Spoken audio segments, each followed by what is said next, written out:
രണ്ട് കൊറിയകളുണ്ട് ലോകത്ത്. അതിൽ നോർത്ത് കൊറിയയെ എല്ലാവരും ഭയപ്പെടുമ്പോൾ എല്ലാവർക്കും ഇഷ്ടപ്പെട്ട കൊറിയയാണ് സൗത്ത് കൊറിയ. BTS മുതലായ K-pop ബാൻഡുകൾ ലോകപ്രസിദ്ധമാണ്. നെറ്റ്ഫ്ലിക്സിനെ ഇതിനകം കീഴടക്കി കഴിഞ്ഞു ഫണ്ണിയായ ഇംഗ്ലീഷിലാണെങ്കിലും ഡ്രാമകൾ. പല ഇന്ത്യക്കാരും സന്ദർശിക്കാൻ ഇഷ്ടപ്പെടുന്ന രാജ്യം. സാംസങ് അടക്കമുള്ള ആഗോള ടെക്നോളജി ഭീമന്മാരുടെ രാജ്യം. പക്ഷേ കുറച്ച് ദശകങ്ങൾക്ക് മുമ്പ് ഇതായിരുന്നില്ല കഥ. വളരെ ദരിദ്രമായ രാജ്യമായിരുന്നു സൗത്ത് കൊറിയ. സൗത്ത് കൊറിയ എങ്ങനെ ചുരുങ്ങിയ ദശകങ്ങൾ കൊണ്ട് ലോകത്തിന്റെ മുന്നിലെത്തി എന്ന് കേൾക്കുന്നത് നാം ഇന്ത്യക്കാർക്കും ഒരു പാഠമാണ്.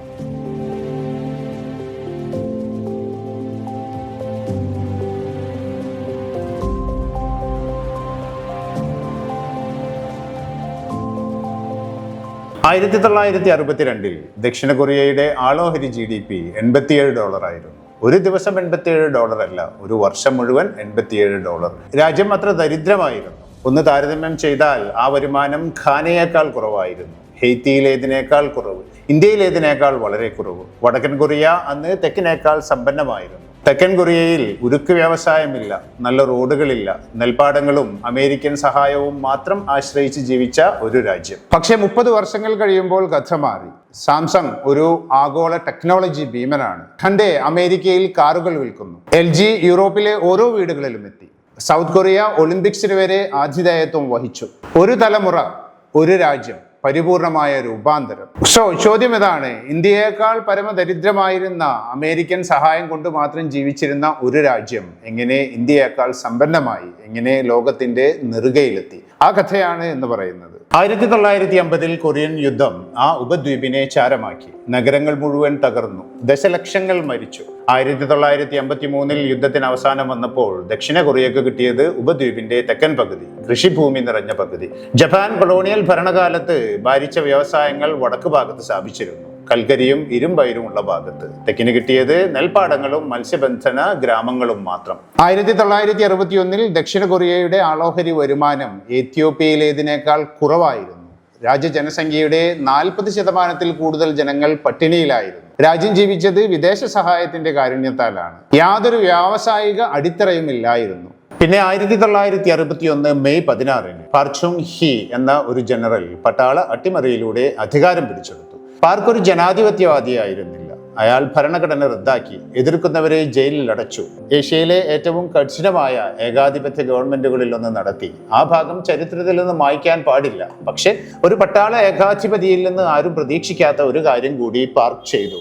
അദ്ദേഹം ഒരു സംഘം സാമ്പത്തിക ശാസ്ത്രജ്ഞന്മാരുമായി കൂടിയിരുന്ന് ഒരൊറ്റ ചോദ്യം ചോദിച്ചു: ദാരിദ്ര്യത്തിൽ നിന്ന് രാജ്യത്തെ എങ്ങനെ കരകയറ്റും? അവർ കണ്ടെത്തിയ ഉത്തരം ലോക സമ്പൽ വ്യവസ്ഥയെ തന്നെ മാറ്റിമറിച്ചു. പാർക്കിന്റെ പദ്ധതി ആശയത്തിൽ ലളിതമായിരുന്നു, പക്ഷേ നടപ്പാക്കലിൽ കഠിനം. കൊറിയൻ കുടുംബ ബിസിനസ്സുകളിൽ ചിലതിനെ അദ്ദേഹം തിരഞ്ഞെടുത്തു. ട്രേഡിംഗ് കമ്പനികൾ, തുണി നിർമ്മാതാക്കൾ, നിർമ്മാണ കമ്പനികൾ മുതലായവ. അവർക്ക് ഒരു ഡീൽ ഓഫർ ചെയ്തു. ഗവൺമെന്റ് പലിശ കുറഞ്ഞ വായ്പ തരും, നികുതി ഇളവ് തരും, ആഭ്യന്തര വിപണിയിൽ സംരക്ഷണം തരും, കയറ്റുമതി കരാറുകൾ നേടിത്തരും. പകരം ഈ കമ്പനികൾ കൊറിയയുടെ വ്യാവസായിക ഭാവി പണിയണം, ആഗോള വിപണിയിലേക്ക് ഇറങ്ങണം, വേഗത്തിൽ തന്നെ. ഈ ഭീമൻ കോർപ്പറേറ്റ് സ്ഥാപനങ്ങൾ ചേബോൾ എന്നറിയപ്പെട്ടു. കൊറിയൻ ഭാഷയിൽ ചെ എന്നാൽ സമ്പത്ത്, ബോൾ എന്നാൽ കുടുംബവശം. സാംസങ്, ഹണ്ടേ, LG, SK ഇവയെല്ലാം പാർക്ക് തിരഞ്ഞെടുക്കുന്നതിനു മുമ്പ് ചെറിയ കുടുംബ ബിസിനസ്സുകളായിരുന്നു. പക്ഷേ അവയാണ് പിന്നീട് ദക്ഷിണ കൊറിയയുടെ ഗതി മാറ്റിമറിച്ചത്.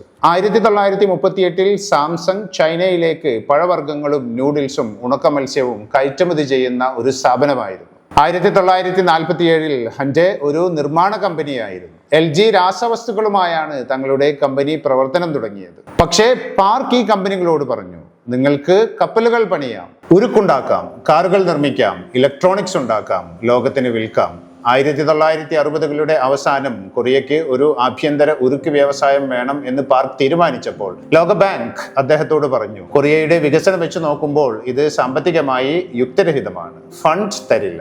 പാർക്ക് ജപ്പാൻ നൽകിയ യുദ്ധ നഷ്ടപരിഹാര പണം ഉപയോഗിച്ചു. ഒരു ദശകത്തിനുള്ളിൽ ദക്ഷിണ കൊറിയ ലോകത്തെ ഏറ്റവും വലിയ ഉരുക്ക് ഉൽപാദകരിൽ ഒന്നായി മാറി. ഇവിടെയാണ് ഇന്ത്യക്ക് പിഴച്ചത്. ഇതാണ് ഇന്ത്യ ചെയ്യാതിരുന്നത്. ഇന്ത്യ വമ്പൻ ബിസിനസ്സുകളെ സംശയത്തോടെയാണ് നോക്കിക്കണ്ടത്. നാം സോഷ്യലിസ്റ്റ് ആസൂത്രണത്തിൽ ഉറച്ചുനിന്നു. ആഗോള മത്സരത്തെക്കാൾ സ്വയം പര്യാപ്തതയ്ക്ക് കൂടുതൽ പ്രാധാന്യം നൽകി. ഇന്ത്യൻ കമ്പനികളെ വിദേശ മത്സരത്തിൽ നിന്ന് അങ്ങനെ സംരക്ഷിച്ചു. അതേസമയം അവയെ ആഗോളതലത്തിൽ പോകാൻ സമ്മതിക്കുകയും ചെയ്തില്ല. ഫലം ഇന്ത്യക്ക് മതിയായ കമ്പനികൾ ഉണ്ടായി, ലോകത്തിന് ആവശ്യമായ കമ്പനികൾ ഉണ്ടായില്ല.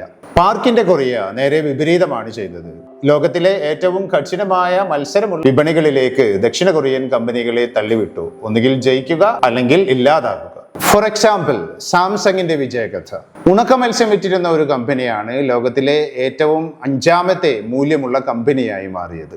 1969 സാംസങ് ബ്ലാക്ക് ആൻഡ് വൈറ്റ് ടെലിവിഷനുകൾ ഉണ്ടാക്കി, ഇലക്ട്രോണിക്സ് മേഖലയിലേക്ക് പ്രവേശിച്ചു. പക്ഷേ ഉൽപ്പന്നങ്ങൾ അത്ര നല്ലതായിരുന്നില്ല. അവ ജാപ്പനീസ് ഉൽപ്പന്നങ്ങളുടെ വില കുറഞ്ഞ കോപ്പികളായിരുന്നു. അവർ ഉപയോഗിച്ച തന്ത്രം വളരെ ലളിതവുമായിരുന്നു. വിപണി മൂല്യമുള്ള ജാപ്പനീസ് ഉൽപ്പന്നങ്ങളെ കോപ്പി ചെയ്യുക, അതിന്റെ വില കുറഞ്ഞ കോപ്പി ഉണ്ടാക്കി സാംസങ്ങിന്റെ പേരിൽ വിൽക്കുക. പക്ഷേ 1980കളിൽ സ്ഥാപകന്റെ മകനായ ലീ കുൻഹിയുടെ കീഴിൽ സാംസങ് ഒരു തീരുമാനമെടുത്തു. ഏഷ്യയിലെ മറ്റ് വില കുറഞ്ഞ ഇലക്ട്രോണിക്സ് കമ്പനികളിൽ നിന്ന് ആ തീരുമാനം അവരെ വേർതിരിക്കുകയും ചെയ്തു.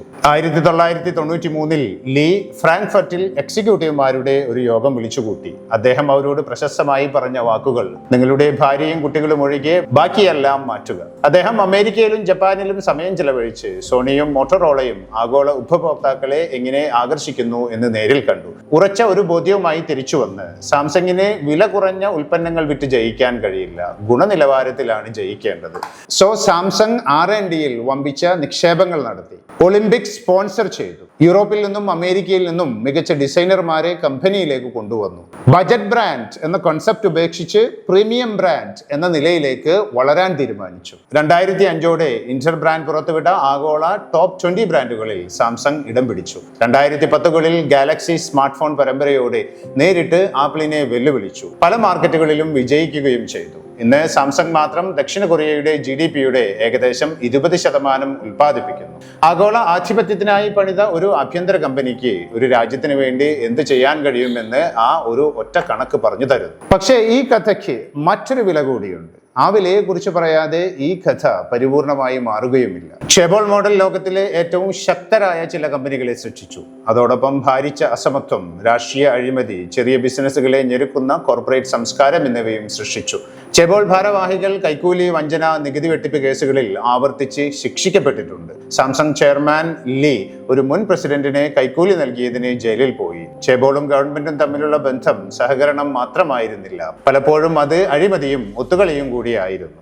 ഈ കമ്പനികൾ പണിതുയർത്താൻ സൗത്ത് കൊറിയൻ തൊഴിലാളികൾക്ക് ആദ്യകാലങ്ങളിൽ കുറഞ്ഞ വേതനത്തിൽ കൂടുതൽ സമയം കഠിനമായി അധ്വാനിക്കേണ്ടി വന്നു. സോ ഹാൻ നദിയിലെ അത്ഭുതം എന്നറിയപ്പെടുന്ന സൗത്ത് കൊറിയൻ വളർച്ച അത് മനുഷ്യന്റെ ത്യാഗത്തിന്റെയും കൂടി കഥയാണ്, അഴിമതിയുടെയും ചൂഷണത്തിന്റെയും കൂടി കഥയാകുന്നു. ഇന്ന് ദക്ഷിണ കൊറിയ ഒരു പുതിയ പ്രശ്നം നേരിടുന്നു. ചെബോൾ വളരെ ശക്തരായിരിക്കുന്നു. ചെറിയ കമ്പനികൾക്ക് മത്സരിക്കാൻ കഴിയാത്ത വിധം.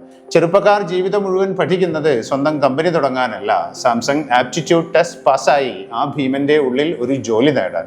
ആഗോള ബ്രാൻഡുകൾ സൃഷ്ടിച്ച ആ സംവിധാനം ഇന്ന് സ്വയം ഒരു കെണിയായി മാറിയിരിക്കുന്നു. അതിനാൽ ഈ മോഡൽ അന്ധമായി അനുകരിക്കാനുള്ളതല്ല, പകരം വൈരുദ്ധ്യങ്ങൾ ഉൾപ്പെടെ മനസ്സിലാക്കാനുള്ളതാണ്. ദക്ഷിണ കൊറിയയിൽ നിന്ന് പഠിക്കേണ്ട പാഠം: വലിയ കമ്പനികൾക്ക് എല്ലാവിധ അധികാരവും കൊടുത്ത് അവരെ വളരാൻ അനുവദിച്ച് അത് രാജ്യവികസനമായി കാണിക്കുക എന്ന നയം തെറ്റാണെന്നാണ്. യഥാർത്ഥ പാഠം ഉദ്ദേശത്തെയും ഉദ്ദേശശുദ്ധിയെയും കുറിച്ചാണ്. ഇന്ത്യക്ക് ഇന്ന് ലോകോത്തര എഞ്ചിനീയർമാരുണ്ട്, ലോകോത്തരമായ ഒരു തൊഴിൽ സമൂഹമുണ്ട്, മൂലധനം ഉള്ളവരും ഇല്ലാത്തവരുമായ സംരംഭകരുണ്ട്.